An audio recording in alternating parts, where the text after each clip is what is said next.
Hey guys, welcome back to episode 2 of restoring the Karmann Ghia that sat for 47 years.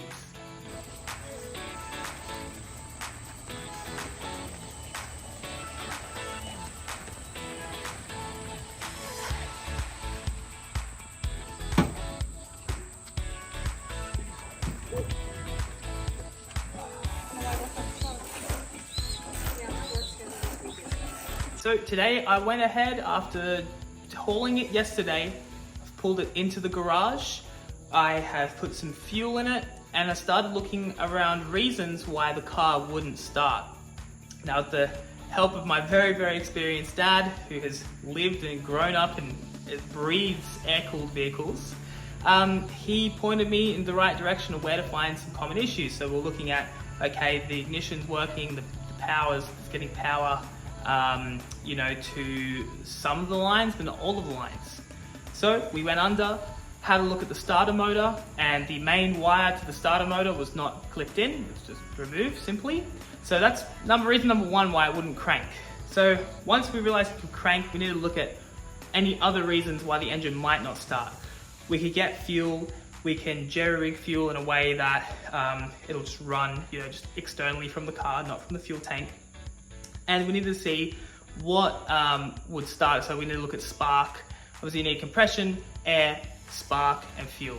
Those are the things you're going to need. So we had pretty much everything, but we weren't getting spark. So had a quick look. As you can probably see here, it's a little bit of a rat's nest of wires. The wires were mixed up and crossed up here for the main power wire that powers our coil. The coil powers the distributor sends power to your spark plugs, and there you go. So once we fix that, we're ready to start.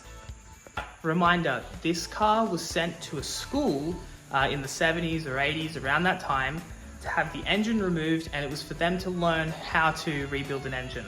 They have put a different engine in this car. It's not the original engine. This engine would have been a 1500cc, 1.5 litre, and it's a 1.6 litre or 1600cc dual port. So that's a positive. It will go a lot better. It's not the original engine, but that's fine. So we can see that there was probably a little bit of inexperience because there's a little bit of damaging and denting here. And they've put the new engine in and they couldn't get it to start.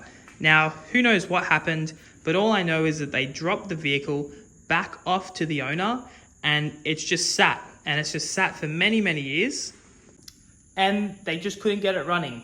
The owner bought this instruction manual here, which we can see he bought a manual on how to fix it. He said he had a little bit of a go and couldn't work it out. He put a battery, just couldn't get it to go. So really it was actually something fairly simple why the engine wouldn't run. As you'll see in this video here, the very first start, because this engine's brand new, I can tell by the muffler because it's a brand new muffler, brand new engine. As you're about to see, this engine starts for the very first time. Alright guys, we've jerry-rigged up the engine with our little plastic fuel tank. We've fixed the wiring issue, and now this is going to be the first start, I think, ever for this engine. It was a new engine put inside this car, and they never started it. And that would be because of the wiring that was not correct. So let's turn it over. She should crank, she should fire, and it should run. Ready? Juice on the battery.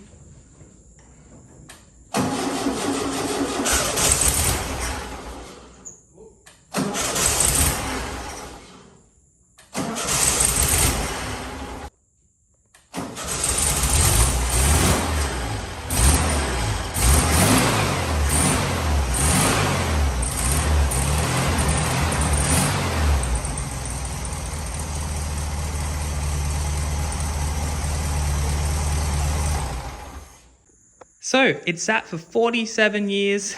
The oil is obviously dirty, but it had oil in it. You probably saw before in the video, there was a jug here with a line. That was running straight to the fuel pump, so it wouldn't be sucking fuel from the tank. It was just fuel in a canister to the pump into the engine. And that was working great. So that's a really good sign. I've then gone ahead and put some fuel in the fuel tank.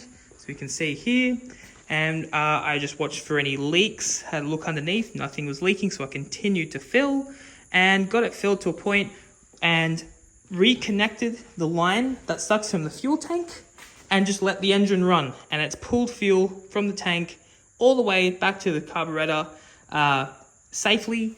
We have filtered fuel and we don't have any leaks, so that's a really, really big task that I don't have to worry about. And yeah, we have a running car. The only other issue that I ran into was the ignition switch. It was a little bit stuck. Simply a wiggle of the wires and it got running again. So we'll start it right up, turn the key. Need a little pump of the throttle for this one.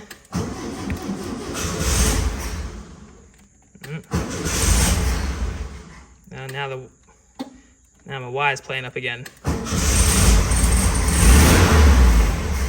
Yep. Alright, so just that issue we're having there. There we go. Pulled him down. Alright, so we need to keep addressing this issue, but we know the problem here, just a bit of a loose contact to the back. So that's the original 69,000 miles. And yeah, really we just need to start cleaning this thing up. But overall, we are very, very happy. The only thing that is not working with this vehicle right now is the brakes. We are going to put new brake lines in.